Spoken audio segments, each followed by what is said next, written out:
بسم اللہ الرحمن الرحیم۔ السلام علیکم۔ بس ہماری بدقسمتی یہ ہے کہ اب اس دور میں کوئی ایسا ولی اللہ نہیں رہا جو ہماری اس اندھیر نگری کو اپنے قلب کی روشنی سے منور کر سکے۔ وہ کسی نے کیا خوب کہا ہے کہ کم بزن اللہ جو کہتے تھے وہ رخصت ہوئے، کم بزن اللہ جو کہتے تھے وہ رخصت ہوئے، اب تو خانقاہوں میں مجاور اور گورکن رہ گئے، ورنہ ایسے ایسے ولی اللہ گزرے ہیں سبحان اللہ۔ جیسا کہ بایزید بسطامی تھے، ان کے شہر بسطام میں جب آپ کی کوششوں سے، آپ کی تبلیغ سے ادب تقدس کا ماحول پیدا ہو گیا، گھر گھر روشنی کے چراغ جلنے لگے، لوگ تقوی کے نور سے مالا مال ہو گئے، تو آپ کے علاقے میں کوئی فحاشہ عورت آئی اور اس نے کوٹھے پر ڈیرا جما لیا۔ خوبصورت بھی تھی اور شباب بھی جوبن پہ تھا، جس کا فائدہ اٹھاتے ہوئے اس نے نوجوانوں کو ورگلانا شروع کر دیا، اور آہستہ آہستہ بہت سارے نوجوانوں نے اس کے کوٹھے پہ آنا جانا شروع کر دیا۔ یہ دیکھ کر کسی نے حضرت بایزید بسطامی کو آ کر بتایا، یا حضرت تیرا شہر لٹ رہا ہے، جس بنجر بسطام کو آپ نے اپنے جگر کا خون دے کر سیراب کیا، وہ تمہارا لہلہاتا ہوا چمن باد سمون کی زد میں ہے۔ حضرت بایزید بسطامی نے مسلح پکڑا اور کندھے پر رکھا اور اس فحاشہ عورت کے دروازے کے سامنے گلی میں آ کر بچھا لیا۔ اب جو بھی اس فحاشہ عورت کی طرف آتا وہ حضرت بایزید کو دیکھ کر بھاگ جاتا۔ جب رات کے اندھیرے گہرے ہوئے تو وہ فحاشہ فکر مند ہوئی کہ اب تک کوئی آیا کیوں نہیں، کیونکہ وہ ہار شنگار کر کے تیز خوشبو لگا کر بیٹھی انتظار کر رہی تھی۔ اس نے بالکونی سے نیچے جھانکا تو کیا دیکھتی ہے کہ دروازے کے پاس ایک فقیر مسلح بچھائے بیٹھا عبادت کر رہا ہے۔ وہ جلدی جلدی سیڑھیوں سے نیچے اتری اور گرم ہو کر بولی، بابا، اللہ کی عبادت کرنے کے لیے اور تھوڑی جگہ ہے جو تو نے میری گلی کا ہی انتخاب کر لیا؟ مسجدیں ختم ہو گئی ہیں کیا؟ گلیوں میں ہی مسلح بچھا بیٹھے ہو؟ حضرت بایزید بولے، کیا ہو گیا؟ میرے یہاں بیٹھنے سے تیرا کیا نقصان ہو گیا ہے؟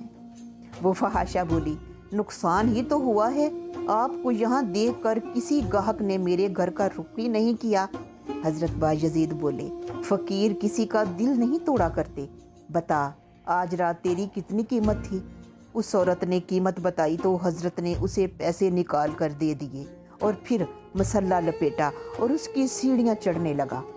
دور سے لوگ حضرت بایزید کو فحاشہ عورت کے مکان کی سیڑھیاں چڑھتے دیکھ رہے تھے، ان کے سینوں میں دل ڈولنے لگے، کہنے لگے، یا اللہ، حضرت بایزید بھی لٹ گیا تو ہم روشنی کہاں سے ڈھونڈیں گے؟ پھر تو بستی میں کفر کا اندھیرا چھا جائے گا۔ خیر، حضرت بایزید جب کوٹھے پر گئے تو اس فحاشہ سے کہا، جس رات کوئی تمہیں تمہاری قیمت دے دے تو تم اس رات اسی کی ہو جاتی ہو نا؟ کہنے لگی، جی ہاں۔ حضرت بولے، اس رات تمہیں خرید کر وہ تمہارا مالک بن جاتا ہے، وہ جیسا تمہیں کہے تم ویسا ہی کرتی ہو نا؟ وہ بولی، جی ہاں بالکل۔ حضرت بایزید بولے، آج رات میں نے تیری قیمت تجھے دے دی، اب جیسے جیسے میں کروں تم نے بھی بس ویسے ہی کرتے جانا ہے۔ حضرت نے وضو کیا، اس عورت نے بھی وضو کیا، حضرت نے مسلح بچھایا، اس عورت نے بھی مسلح بچھا لیا، پھر قیام کیا، اس نے بھی قیام کیا، پھر رکوع کیا، اس نے بھی رکوع کیا، پھر قومے میں، اور جب حضرت سجدے میں گئے تو اس عورت نے بھی سر سجدے میں رکھ دیا۔ تو پھر حضرت بایزید بلک بلک کر رونے لگے اور اپنے رب سے کہنے لگے، تیرے ہاتھ وچ عزت ذلت شان انوکھی تیری، تیرے ہاتھ وچ عزت ذلت تے شان انوکھی تیری، میں عاجز مسکین نہ مانا عزت رکھ لیں میری۔ حضرت بایزید اتنا رو رہے تھے کہ سارا جسم کپ کپا رہا تھا۔ حضرت اپنے رب کو مخاطب کر کے کہہ رہے تھے، میرے مالک، بس یہاں تک میں کر سکتا تھا کہ اس عورت کو تیرے آگے جھکا دوں، اس کو تیرے آگے سجدہ ریز کر دوں، اس سے آگے میں کوئی اختیار نہیں رکھتا۔ اے میرے مالک، اس کی سوچ کو بدلنا، اس کے دل کو بدلنا بس تیری پاک ذات کے اختیار میں ہے میرے اللہ۔ اے میرے اللہ اس کی سوچ کو بدل دے، اس کے دل کو بدل دے اے میرے پاک پروردگار، میری عزت رکھ لے۔